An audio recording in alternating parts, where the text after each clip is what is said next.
五洲山的清晨，工匠们依旧在斧凿声中开始每天的劳作。一座17米高的佛像在第5窟落成，这是云冈最大的一尊佛像。它细眉高鼻，嘴角上翘，笑容温柔可亲。然而，1000年过后，人们却在第5窟发现了异样。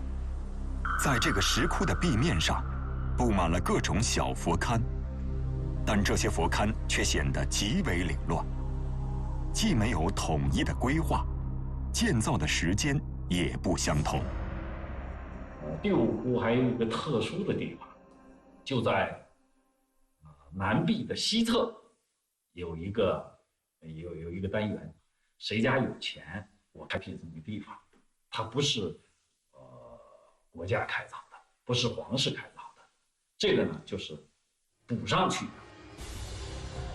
同样的事情还发生在第11窟等其他几个中晚期洞窟里。皇家洞窟为什么会出现这样的情况？在石窟外发生了什么事情，让工匠们没能按原计划完工，就被迫放弃？又是什么让云冈的身份从皇家沦落到民间，最后竟变成了无主之地？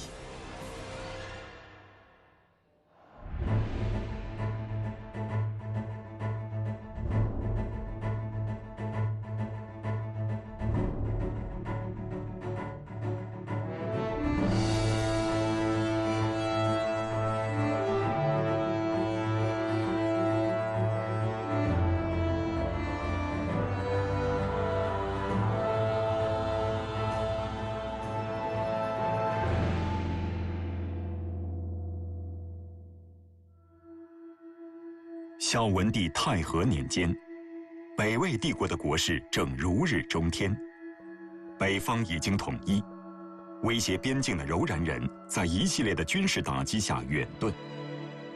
而国内，孝文帝和实际主政的冯太后推行的一系列改革，也在有条不紊地进行。这时候，五洲山下的云冈有2个重要的石窟正在修建。这就是今天编号为第5和第6的2座石窟。第5窟是孝文帝拓跋宏献给自己的父亲献文帝的，他为父亲雕凿了云冈石窟最高大的佛像。而相邻的第6窟则是献给他名义上的祖母冯太后的。有着生死恩怨的2个人，一左一右，在他心里保持着平衡。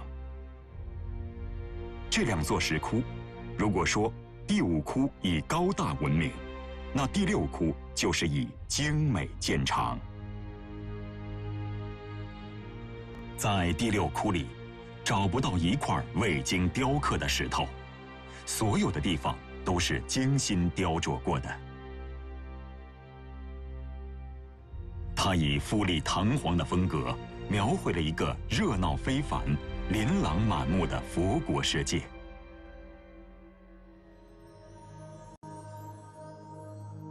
它被称为云冈第1位窟。很多人认为，它是云冈最美的一窟，是北魏的石雕博物馆。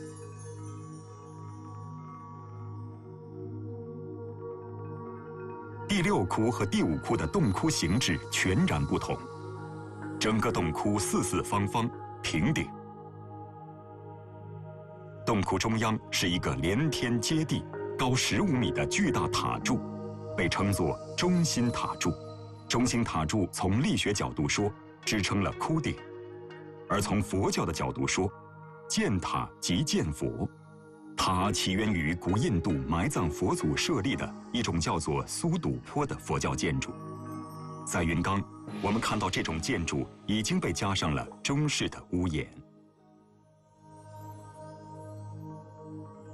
第6窟的石雕造像有2900多尊，以歌颂佛母的恩德和表现释迦牟尼成佛的经历为主，特别强调佛母对佛陀的养育之情。第六窟的四方塔柱上的诸佛都在为佛母的登场而准备着，准提佛母、般若佛母、孔雀佛母等。佛经中这些抽象的母亲，在云冈的塔柱上显出身形，与儿子们相会。一切都在颂扬母亲的恩德。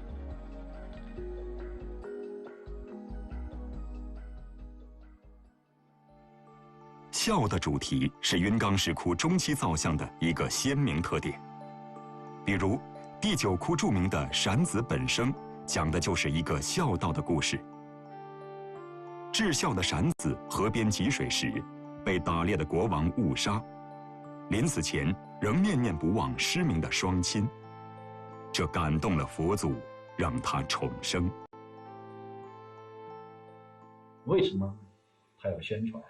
他要普及，他让大家来信仰，这个东西是真理，让大家去回去孝敬自己的父母。除了孝，第6窟还有一个重要内容，就是释迦牟尼的一生。这个故事围绕着洞窟的窟壁和中心塔柱展开。他用浅浮雕雕刻出来的一幅幅连环画，共有30多幅，表现释迦牟尼从出生到出家的故事。这是我国目前保存下来的最完整的释迦牟尼生平事例浅浮雕连环画。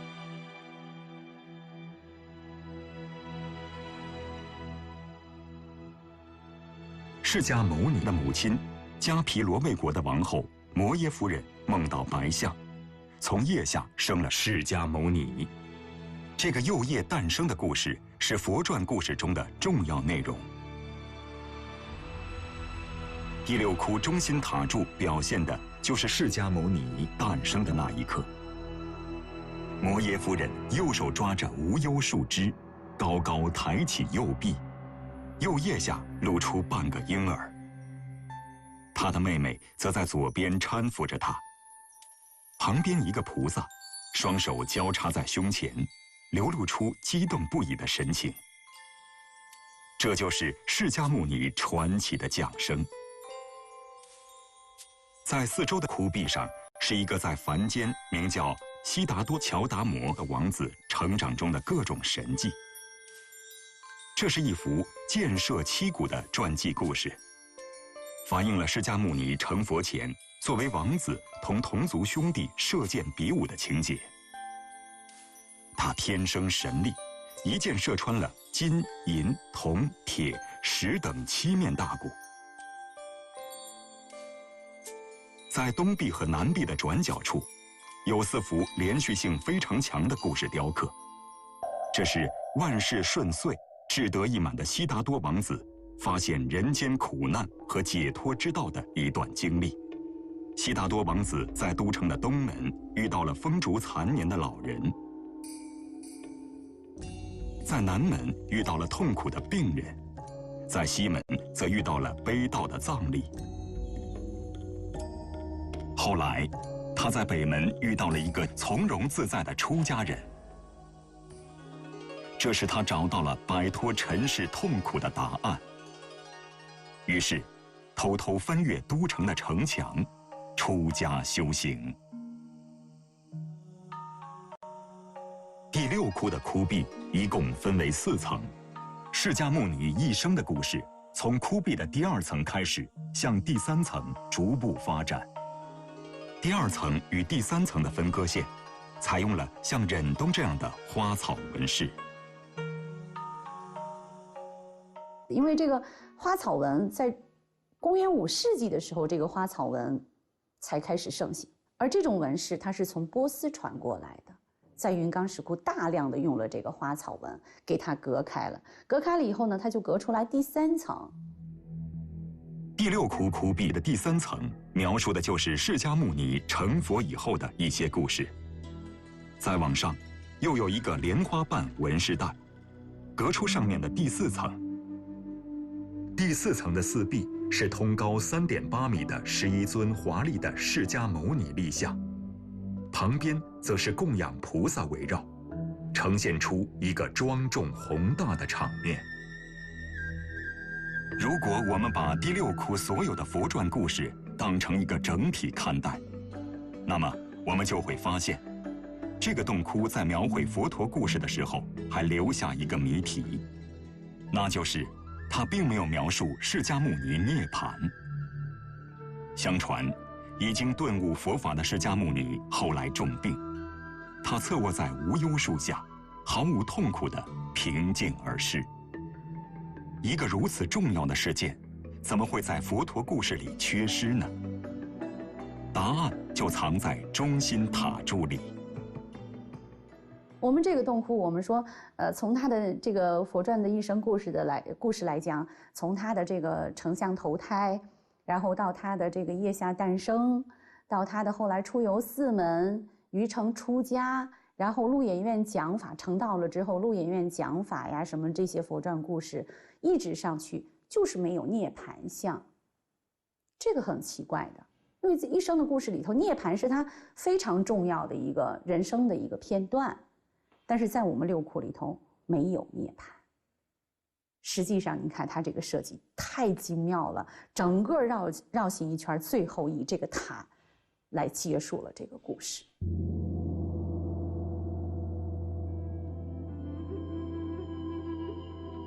相传释迦牟尼涅槃之后，他的舍利子被信徒们埋在宝塔之下。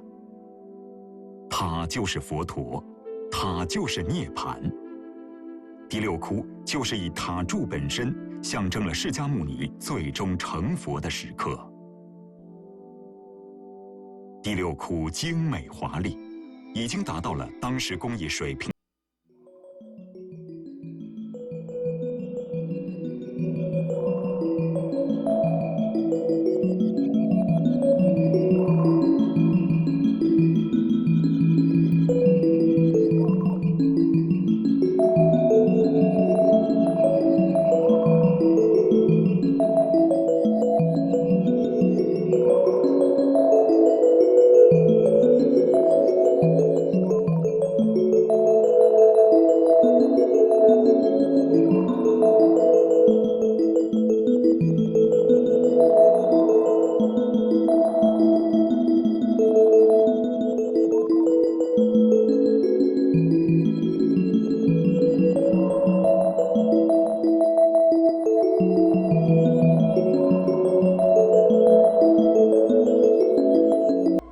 也是孝文帝、冯太后共同执政时二皇二圣的对应象征。孝文帝把一个精美绝伦的石窟献给了冯太后，这样的石窟也只有在积累了丰富的工程和石刻经验，在祥和稳定的社会条件下才能实现。它在云冈石窟中就像一个艳丽的花朵，被很多人视为云冈石窟的巅峰之作。作为这个洞窟最大的恩主，孝文帝对冯太后的感情是极复杂的。这个以铁腕统治着北魏的女人，虽然一手把自己拉扯大，但她逼死了自己的母亲，毒死了自己的父亲，然后又牢牢控制着自己。也许在曾经的某个时刻，年轻的皇帝目睹了眼前这个洞窟的诞生。窟壁上，佛母的手缓缓攀向无忧树，一声婴儿的啼哭穿越时空。孝文帝的爱和恨就变得更加纠葛。宫廷里的斗争和恩怨，化成了一幅幅慈悲安详的面庞，化作了一缕缕升腾的青烟。历史融进了石窟，石窟镌刻着历史。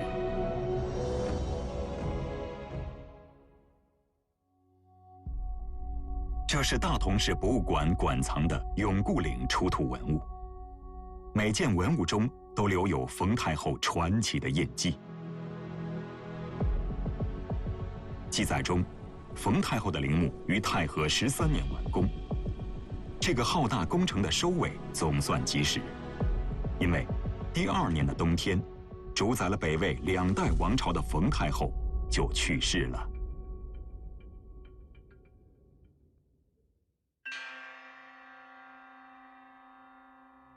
这里馆藏的是位于方山永固陵前室与后甬道相接的石拱门，两端各雕着一个手拿莲花的童子，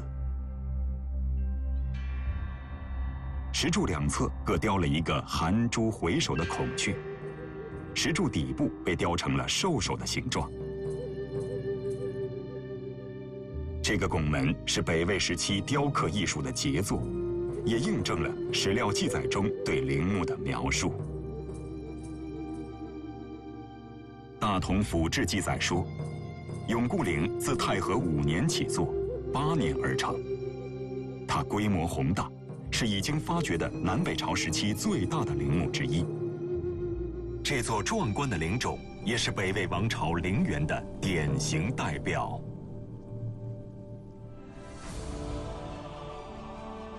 生前大权独揽、极尽人主之尊的冯太后，以这样一种显赫的方式昭示着自己死后的存在。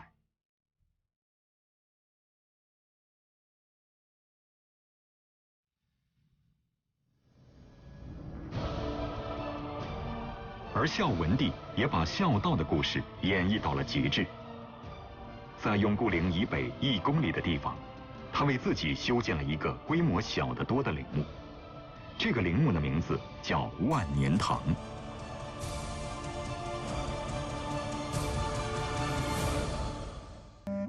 冯太后去世的时候，孝文帝嚎哭不已，向群臣们宣布，他死后要和冯太后葬在一起，他要为冯太后守孝3年。为了朝政，大臣们纷纷劝谏孝文帝。冯太后死后，他那个守丧的这个规制，就是孝文帝跟大臣反复争论，大臣要求缩短，他要求延长；大臣要求简单的，他要求更隆重，这样决定。所以看起来他确实是尽了孝道。孝文帝恪守了3年守丧的规矩，不禁酒肉，不宠幸妃子，直到半年后才开始吃点蔬菜。而在公元494年之前，宫中也确实没有孩子出生的记录。但谁也不知道，孝文帝孝道的真实动机是在缅怀冯太后，还是在安抚冯太后生前的利益集团。我们只是知道，他在平稳地完成权力过渡之后，开始了一番惊天的大作为。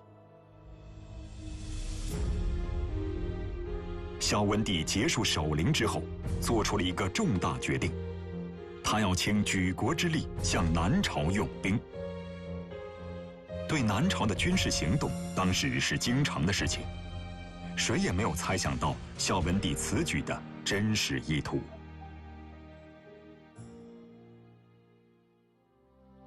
云冈石窟第5窟以东有一条山沟，因山上有龙王庙，所以当地乡人称之为龙王庙沟。龙王庙沟的东面就是云冈石窟东区，这里开凿有4个洞窟，也就是云冈石窟的第1窟到第4窟，它们被称为东4窟。这其中的第1窟和第2窟在云冈石窟的最东端。人们从云冈石窟东面开始参观，首先看到的就是第1窟和第2窟。这种从东端开始一直向西的编号方式，便于辨识各个洞窟在空间上的分布，但它并不表明各个洞窟的开凿时间。实际上，第1、第2两窟的开凿是很晚的，第1窟和第2窟2窟相邻，风格相同。第1窟和第2窟都采用了中心塔柱的洞窟形制。第1窟的中央塔柱共分2层，这2层方塔柱都被雕成仿木构建筑的阁楼样式。汉民族的文化已经浑然天成地与鲜卑人的文化融合在一起。在第一窟东西两壁雕有佛经故事，但大都风化了，只有闪子本生的故事还可辨识。这个在第9窟里出现过的孝道的主题，在此时仍然延续着。第2窟的中心塔柱分为3层，比第1窟的中心塔柱略大，但风化的更加厉害，充满了历史沧桑感。云冈石窟的第3窟虽然位于云冈石窟东部，但它与最东端的第1窟和第2窟并不相连。如果游人参观，还需要向西走110米。第3窟东西宽约50米，外崖高25米。它的洞窟前壁很特别，壁面并非一平而下，而是2个平面错开，形成一个台地。它在距地面1/3的地方设置了一个进深7.5米的平台，然后在平台上开凿了一个方形的石洞，在平台东西约15米处，各雕出一座方形3层塔，四面都开龛造像。在石壁最上方，则有12个整齐一致的巨大长方形传梁眼，显然是为当时前面所覆盖的木构大殿而凿设的。从如此巨大和众多的梁眼，如此开阔的前庭空地，可以推测，当时一定有一个宏伟壮丽的庙宇曾经矗立在这里。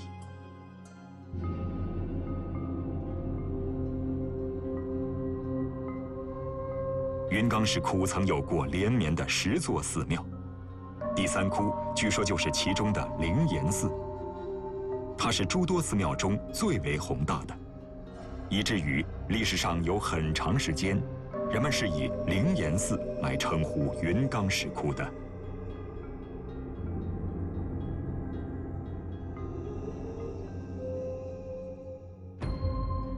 第3窟宽40余米，深15米，高近20米，是云冈石窟最大的洞窟，也是中国最大的一个佛教洞窟。开凿这样的石窟，土石方工程量是巨大的。我们测绘了一下，就那个洞窟雕刻的这个石料的立方86000多立方，你说大不大？云冈削山为壁，建造石窟，而开凿石窟又留下了大量的石头。就发现它这个，在开凿的过程当中，有计划的把这个石头刻成了各种形状的。然后这个各种形状，比如说是圆的、方的、磨盘的这种各种形状的。开窟取石，那么这些在现场被初步加工过的石头到哪里去了呢？1995年，山西省大同市的文物工作者在该市向阳街附近发现了一处古代建筑遗址。经过研究，他们判定这就是北魏时期的明堂。所谓明堂，是属于中原文化的一种礼乐建筑，是皇家举行祭祀和其他大典的地方。在大同城内发现的这个明堂，是一个周长900米的圆形建筑，被一条宽阔的人工水道环绕着。经过细心观察，考古人员有了一个重要的发现：修建明堂和水道的石头，无论从颜色还是质地上来判断，都是来自于云冈石窟。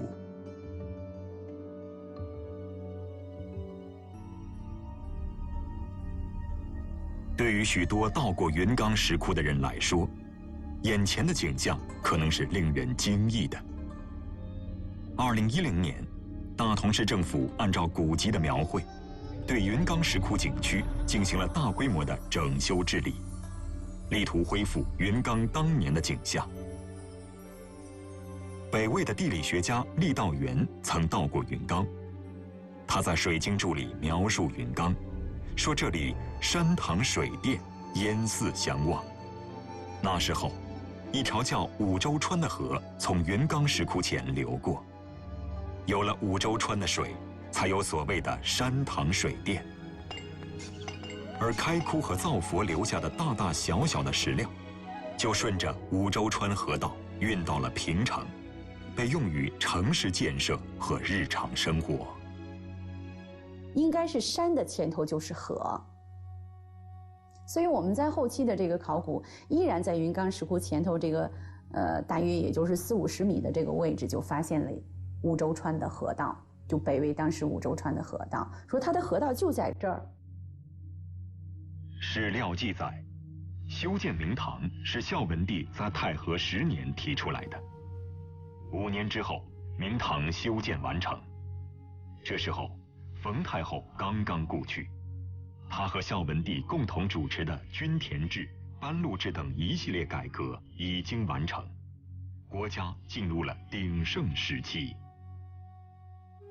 明堂修建起来以后，孝文帝于太和16年来到这里祭天，然后占卜。史书中说他要南伐，所以来占卜战争的吉凶。但实际上没有几个人知道，他另有一番心思。拓跋宏以南伐的名义，带领着号称100万的鲜卑人，离开了他生活了28年的平城。那支声势浩大、气势汹汹的南伐大军，在洛阳停下来了。拓跋宏突然宣布迁都洛阳。至此，人们才明白，南伐不过是一个幌子，夺开平城巨大的反对势力，实现早已在暗中谋划的迁都，才是真正的意图。孝文帝这个人，他是一个非常雄才伟略的一代一公主啊。他觉得在平城，他的伟业要想继续下去，这个地方已经不行了。他受到了皇亲贵族旧的势力的抵抗很大，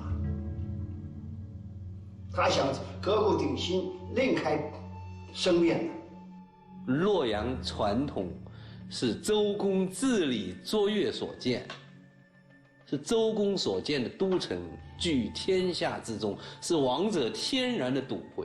他认为他自己还在平城做这个皇帝，他又怎么能是一个尧舜之主呢？他想南征，把全国统一，他必须把国都牵涉到汉文化的中心呢，要更深入、更全面的一帮汉文化，依靠中原的力量，依靠南方的力量，成就他的伟业。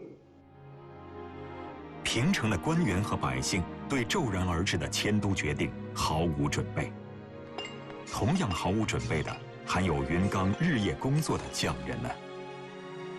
云冈最大的石窟第3窟，大概就是在这个时候被废弃的。它只在石窟后室壁面的1/3位置，雕凿了1佛2菩萨3尊造像。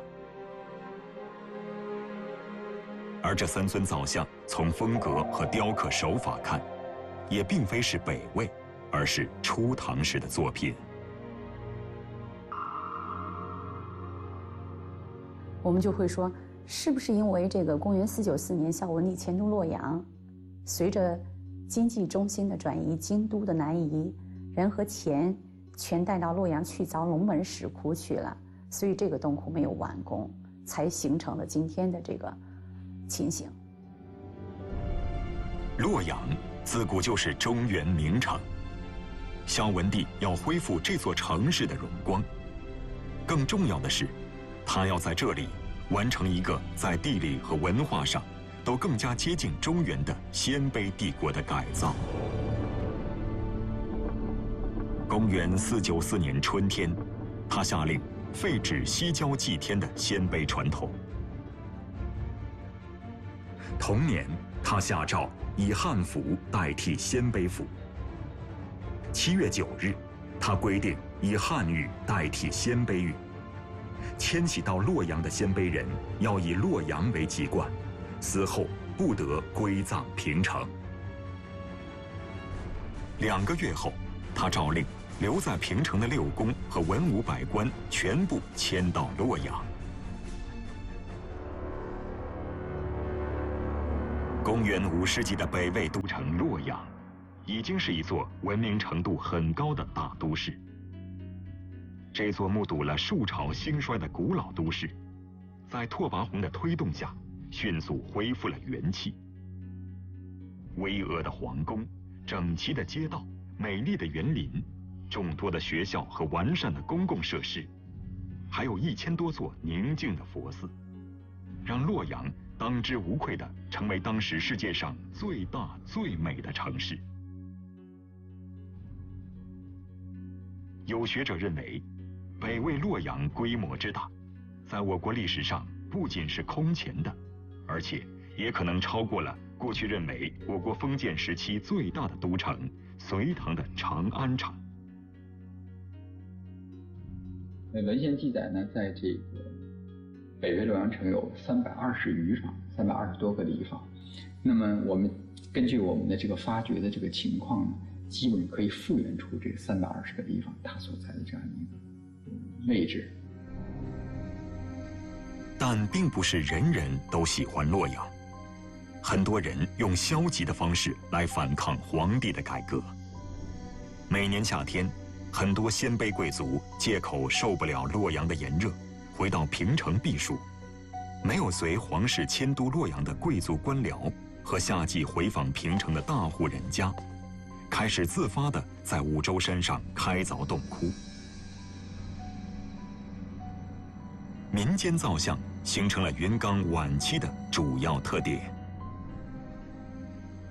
这些民间造像在云冈石窟的东中西区都有分布，它们星星点点、蜂窝状地镶嵌在山崖上。今天，若要游览这些洞窟，就必须涉级而上。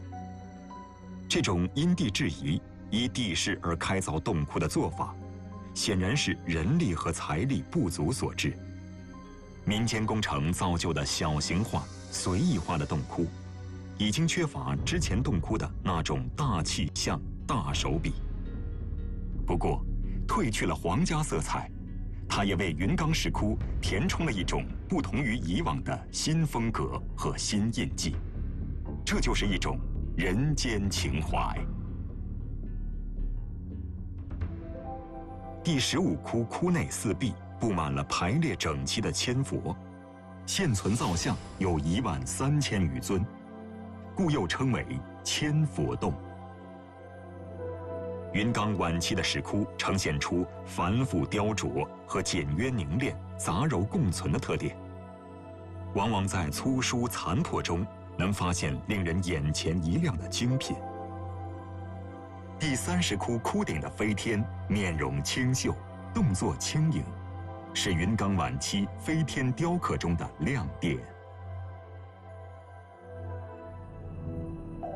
云冈晚期洞窟中最引人注目的是第38窟。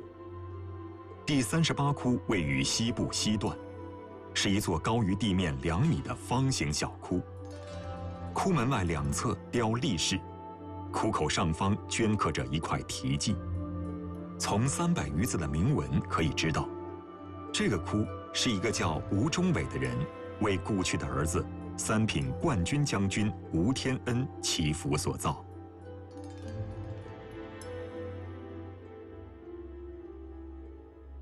说他的儿子战死在沙场，他为了纪念他儿子，雕刻这么一个佛像，祝愿他儿子早日腾升净土。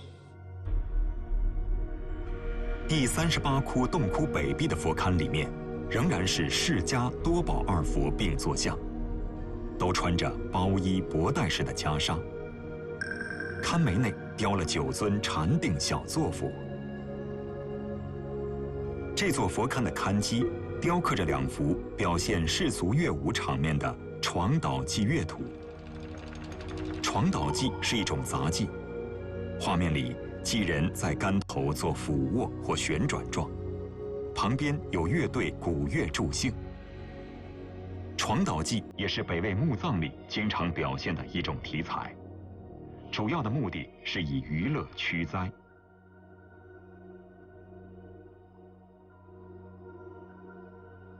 这是在大同博物馆里馆藏的北魏杂技陶俑，与第38窟的雕刻颇为相像。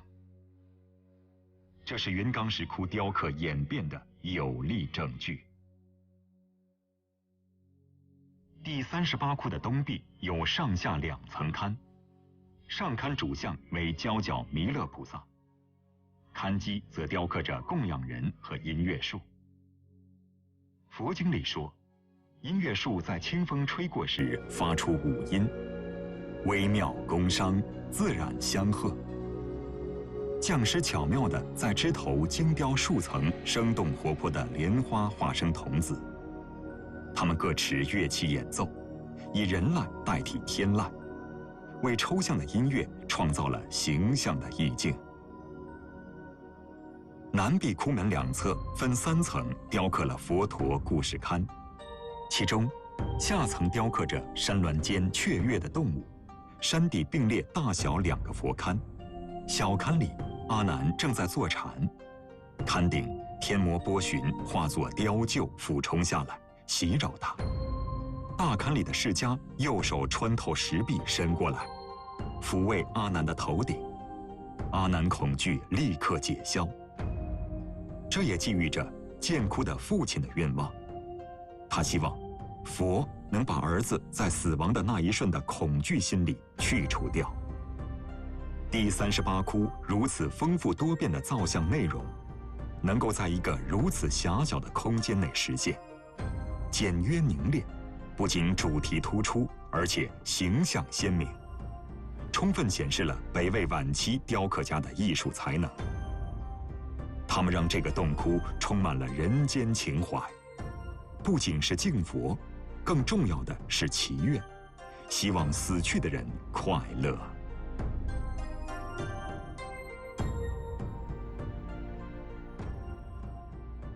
如果说是云冈枣中基洞窟啊，是为国家为国而捐窟啊造像，为国而祈福，是注重的是一个政治性的一个意义啊。那么到了云冈晚期，以第38窟为代表的这样一个洞窟啊，才体现出佛教对人的关怀。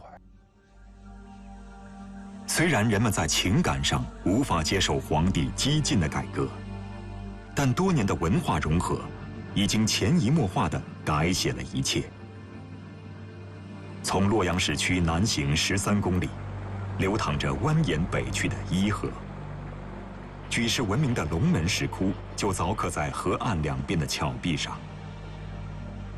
虽然龙门石窟中的大部分是唐朝开凿的，但北魏的开启功不可没，因为这个王朝把他的艺术理念带到了这里。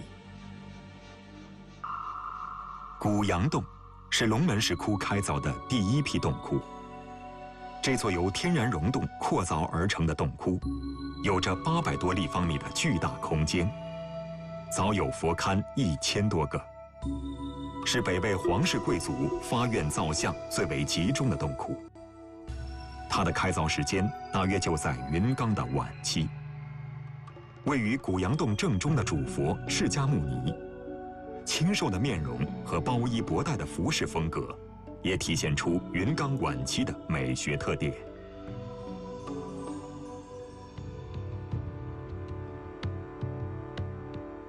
公元499年，已经在洛阳建立根基的孝文帝出征南齐，几个世纪间，从大鲜卑山到平城，再到洛阳，从蛮夷到北疆小国，再到文明大国，拓跋鲜卑人的脚步越走越快，一统中华的夙愿近在眼前。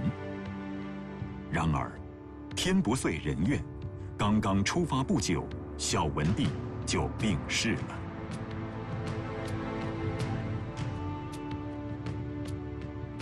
在洛阳城北10公里，邙山下的田间，有一座高大的封土堆，这里就是孝文帝拓跋宏死后的归宿——北邙长陵。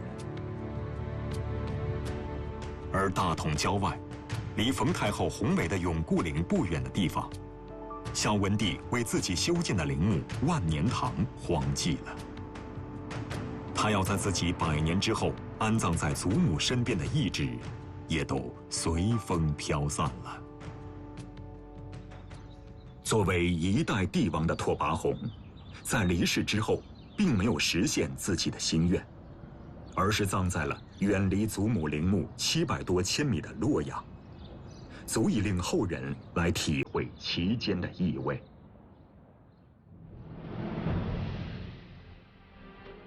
不管拓跋宏对祖母有着什么样复杂的情感，他对冯太后的治国方略并无异议，反而走得更快更急。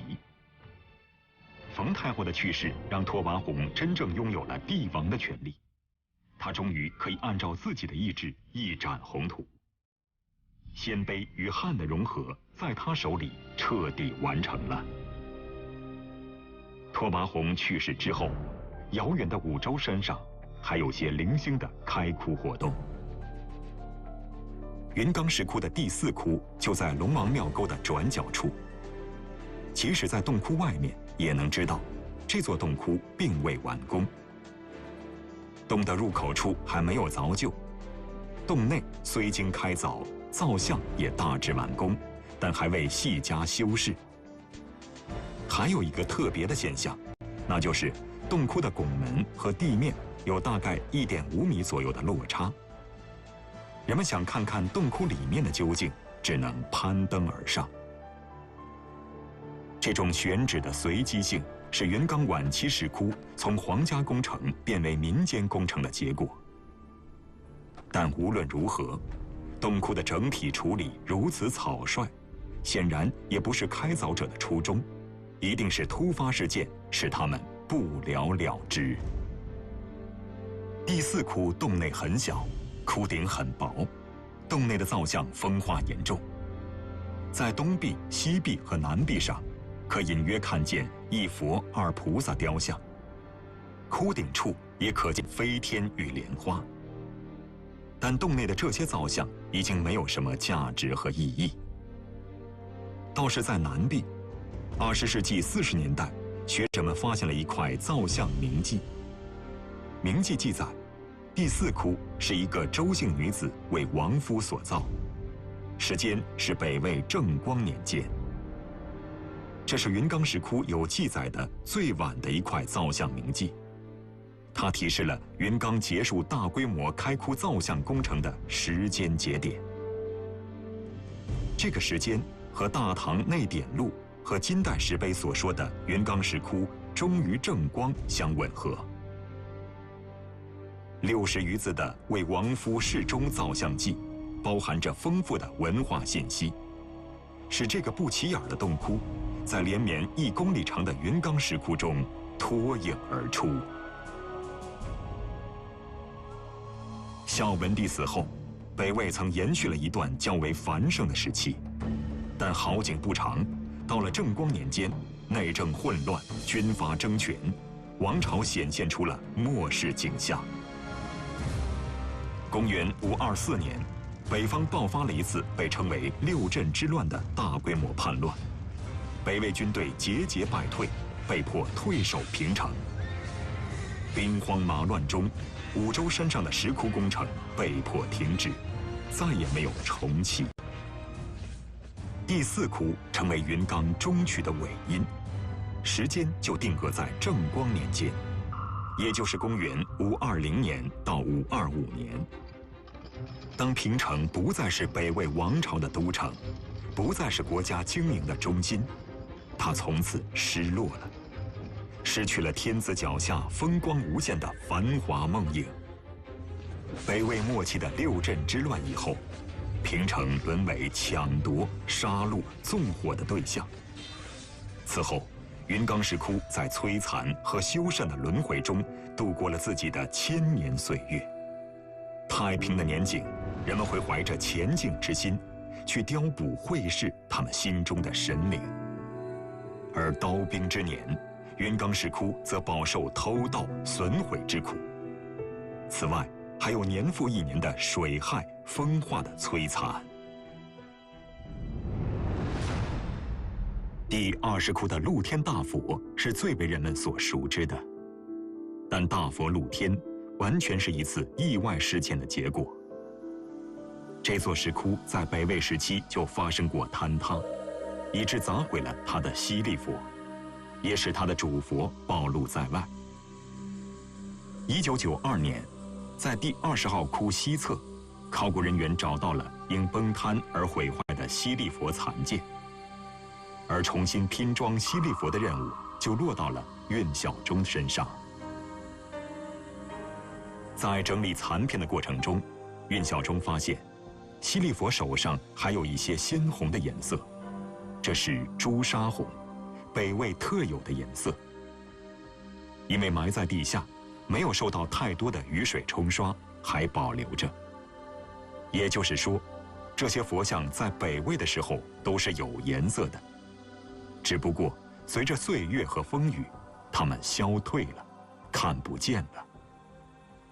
它是一个是它外壁除了这个立佛、千佛都有涂色，就是有可能它的造像上面都涂过色，而且这个千佛还有镀金，还有金箔，这有可能就是下一步的工程，就是和这个当初的开窟不是同步的，就是开完窟之后，就是又或者是北魏或者是辽金的时候，又再次装峦的时候贴的金上的彩，但是咱们这个西力佛上面的这个色彩是坍塌时候就带下来的，坍塌的时间在北魏，那么这个颜色呢，它肯定是北魏当时就上了，开凿了佛像之后，它就上了彩了。苑小钟想，当初的云冈遍布着色彩丰富、贴布着金箔的造像，那是多么辉煌壮丽啊！往昔的华美不复存在，但是残缺的石像仍然震撼着我们的心灵。雄心勃勃的鲜卑人从草原迁到了平城，然后统一了中国北方。他们以包容的心态接纳各民族文化，以兼收并蓄的精神，在山石上铸就充满艺术美的万佛圣境。这万佛圣境呈现出来的是佛教艺术从犍陀罗到中国本土的风格演变，而这背后折射的又是一个王朝从草原游牧到农耕定居，改变生活方式，并进而创立自己文化的大变革。这种变革就如同艰难修建的一座桥梁，把中国古代社会引向它的顶峰——大唐盛世。而云冈就是一个永恒的坐标，指引着人们在苍茫的历史中寻找北魏，那个充满信仰和激情的王朝，那个用山和石头写下自己名字的王朝。